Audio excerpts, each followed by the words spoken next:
This video is on the graphical interpretation of impulse. Graphs are a very valuable method to solve physics problems.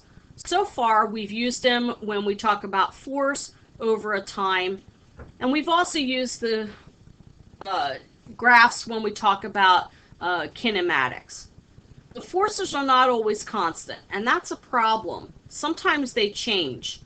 In the baseball example, the force of the bat starts out very small, and as it makes initial contact with the ball, then it rapidly increases to its maximum value, then decreases as the ball leaves the bat. This would be a very difficult problem to handle without a graph. Start with representing a constant force over a time interval delta t, and then plot the force versus time on a graph. So here we have a graph.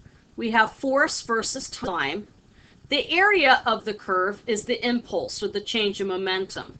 Notice that the area under the force versus time graph is the height times the base, which is force times delta t. That's equal to the impulse, or change in momentum.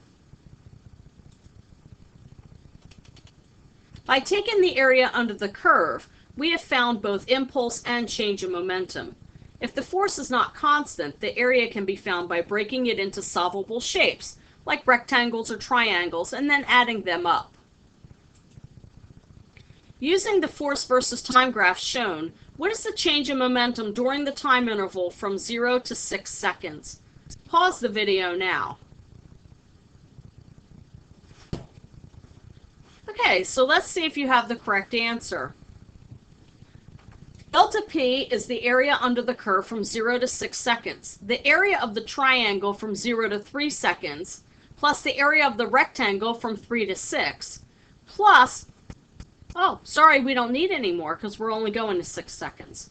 So we take 1/2 the height times the base, which is 3 times 30 divided in half, and then we add that to 30 newtons, right here, 30 newtons times 6 minus 3 seconds, which is 3 seconds. We end up with 135 newton seconds, or 135 kilograms meters per second. A 5 kilogram object with an initial velocity of 3 meters per second experiences the force shown in the graph. What is its velocity at 6 seconds? Pause the video. Okay, so let's see if we have the correct answer. We know from the last question that the change in momentum is 135 kilograms meters per second. It's actually a positive value. So let's go ahead and give it a direction of I hat. How do I know it's positive and not negative? Well, the area under the curve is positive. The mass is 5 kilograms. The initial velocity is 3 meters per second. I know that the initial momentum is mass times velocity, and that gives me 15 kilograms meters per second. My final momentum is the initial momentum plus the change in momentum, which is equal to 15 plus 135 kilograms meters per second, which is 150 kilograms meters per second. The final momentum is equal to the mass times the velocity. So the final velocity is the momentum divided by mass.